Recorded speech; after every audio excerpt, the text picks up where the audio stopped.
Very good morning everyone, stock Bangla চ্যানেলে আপনাদের সকলকে স্বাগত। আজকে 9 এপ্রিল নিফটি নিচের দিকে সাপোর্ট লেভেলে 22,500, এটাকে ক্রস করে নিচের দিকে নামলে 22,400, তারপরে 22,000 এরকম লেভেল রয়েছে, নিচের দিকে নামতে পারে। উপরের দিকে রেজিস্ট্যান্স 22,600। অপশান চেন দেখলে 22,500-600তে সবচেয়ে বেশি কল রাইটিং পুট রাইটিং দুটোই রয়েছে। সেক্ষেত্রে যে কোনো একটা সেন্টিমেন্ট আজকে কাজ করছে না, মানে শুধু বিয়ারি শুধু বুলিশ এরকম সেন্টিমেন্ট কাজ করছে না। Maybe overall negative to sideways থাকার কথা। ব্যাঙ্ক নিফটির ক্ষেত্রে 50,400 লেভেলটা সাপোর্ট হিসেবে কাজ করছে, 50,200 লেভেলটা রেজিস্ট্যান্স হিসেবে কাজ করছে। সেন্সেক্সের ক্ষেত্রে 74,200 লেভেলটা সাপোর্ট, উপরের দিকে রেজিস্ট্যান্স 74,800 লেভেলটা। এছাড়া সবথেকে ইম্পর্টেন্ট যে নিউজটা কালকের, ইউএস 104% ট্যারিফ চায়নার ওপর ইম্পোজ করছে এবং বলেছিলেন যে 34% ট্যারিফ 24 আওয়ার্স টাইম দিয়েছিলেন। 34% যেটা চায়না ইউএসের ওপর ইম্পোর্ট করছে সেটা যদি তুলে নেওয়া হয় তাহলে ট্রাম্পও কনসিডার করবেন, কিন্তু চায়না বলছেন লাস্ট পর্যন্ত ফাইট করে যাবেন। তো সেক্ষেত্রে মেবি 104% ইম্পোজ হবে। তো চাইনিজ যে প্রোডাক্ট সেটা ইউএসএ ডাবলেরও বেশি দাম হয়ে যাচ্ছে। হ্যাঁ, তো আগের দিন ইনভেস্টর বিজয় কেরিয়া যেটা বলছিলেন যে যে সমস্ত দেশে বেশি ট্যারিফ আর কি ইম্পোজ হয়েছে তাদের প্রোডাক্টের দাম বেশি হবে। তো সেক্ষেত্রে ইন্ডিয়ার একটা অ্যাডভান্টেজ থাকবে, কারণ ইন্ডিয়াতে অত বেশি পরিমাণে ট্যারিফ ইম্পোজ হয়নি। তো ইন্ডিয়ার মানে এখানে একটা অ্যাডভান্টেজ থাকবে, ইন্ডিয়ার জিনিস আরও বেশি বিক্রি হবে, এইটা একটা। কিন্তু গ্লোবালি একটা তো ক্যাওস ক্রিয়েট হবে এবং হচ্ছেও, তার জন্য সেটা তো ইন্ডিয়ান মার্কেটকে এফেক্ট করবে। এবার হচ্ছে আগের দিন খবরে এসছে যে এলন মাস্কও ট্রাম্পকে বলছেন যে এই ট্রেড যে ট্যারিফ ওয়্যারটা রয়েছে সেটাকে আর কি ট্রেড ওয়্যারটাকে মানে বন্ধ করার জন্য। অন্যদিকে ট্রাম্পের যে ট্রেড অ্যাডভাইজার রয়েছেন উনি বলছেন যে মাস্ক শুধুমাত্র নিজের স্বার্থের জন্য এটা বলছেন, সেই যার জন্যই বলে থাকুন, বলছেন তো ঠিক কথাই। এবার মেনলি উনি বলছেন যে টেসলার দামটা অনেকটা বেড়ে যাবে, কারণ টেসলার পার্টসগুলো এই চায়না, জার্মানি, সাউথ কোরিয়া এগুলো থেকে ইম্পোর্ট করা হয়। এবার ওপরের ট্যারিফ যদি চাপে তাহলে ওখানে দাম বেড়ে যাবে। তো এটা হ্যাঁ ঠিক আছে, ওনার পার্সোনাল ইন্টারেস্টের জন্য উনি বলছেন, কিন্তু বলছেন অ্যাডভাইসটা ভালোই, সেটাতে আর কি অপোজ করছেন ট্রেড অ্যাডভাইজার নাভারো। তো মেবি হবে না, যেরকম চলছে হয়তো সেরকমই চলবে। তো দেখা যাক পরবর্তীকালে কী নিউজ হয়। এছাড়া আমাদের ইন্ডিয়ান মার্কেটে ইম্পর্ট্যান্ট রয়েছে আজকে এমপিসি মিটিং, 10টা থেকে কি রেজাল্ট হলো এমপিসি মিটিংয়ে সেটা জানতে পারবো।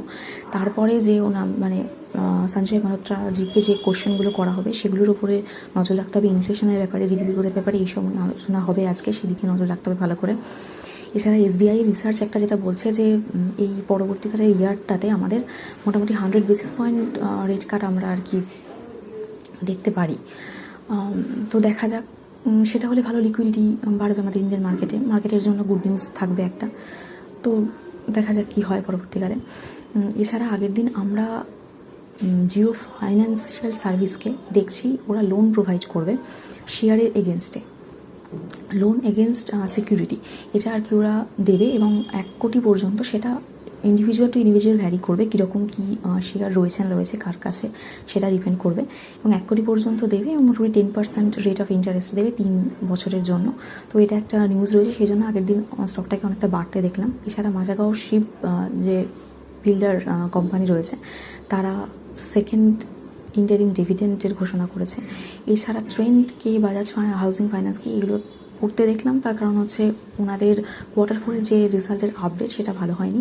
পরবর্তীকালে মার্কেটে আমাদের এটাই নজর রাখতে হবে যে Q4 রেজাল্ট কোন কোম্পানির কতটা কী হচ্ছে তার উপর ডিপেন্ড করে আর কি যে কোনো ইনভেস্টমেন্ট পরবর্তীকালে কী হবে না হবে সেটা লক্ষ্য রাখতে হবে। যেমন ইনভেস্টর বিজয় কেরিয়া বলেছেন যে ইন্ডিয়ান ডোমেস্টিক যে বিজনেস তার গ্রোথ কীরকম থাকছে সেটার উপর ডিপেন্ড করে ইনভেস্ট করতে, তো পরবর্তীকালে সেটাই করতে হবে। এছাড়া এফআইআই সেলিং আমরা আগের দিন দেখলাম 5,000 কোটির মতো হয়েছে, রুপি কিন্তু আবারও 86 ক্রস করে গেছে, সেটা ইন্ডিয়ান মার্কেটের জন্য ব্যাড নিউজ। এছাড়া ক্রুড কমছে, সেটা তো গুড নিউজ, কিন্তু খুব একটা এফেক্টিভ সেই নিউজটা মানে অ্যাডভান্টেজ ইন্ডিয়ান মার্কেট পাচ্ছে না, তার কারণ হচ্ছে রুপি আবারও আর কি উপরে যাচ্ছে।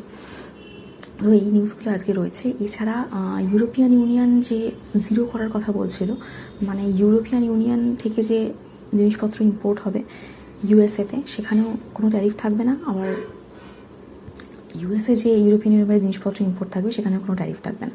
তো এইটা উনি বলছেন, কিন্তু এই প্রপোজালটাকে সম্পূর্ণ খারিজ করেছেন ট্রাম্প। তো দেখা যাক পরবর্তীকালে এই ট্যারিফ নিয়ে কী হয়। গ্লোবাল মার্কেটে আগের দিন দেখছি যে আমরা মোটামুটি 2%, 1.5% এরকমই ক্লোজিং দেখা গেছে মাইনাসে, কিন্তু ভোলাটিলিটি প্রচুর ছিল।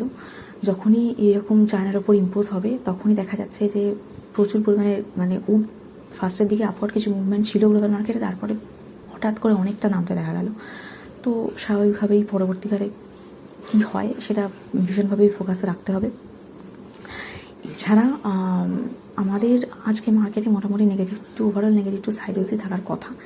এবার দেখা যাক, টিসিএসের রেজাল্ট রয়েছে আমাদের কালকে আমাদের মার্কেট বন্ধ থাকছে। তো টিসিএসের রেজাল্টের কিছু এফেক্ট আমরা আজকেই মার্কেটে দেখা যেতে পারে, সম্ভাবনা থাকতে পারে।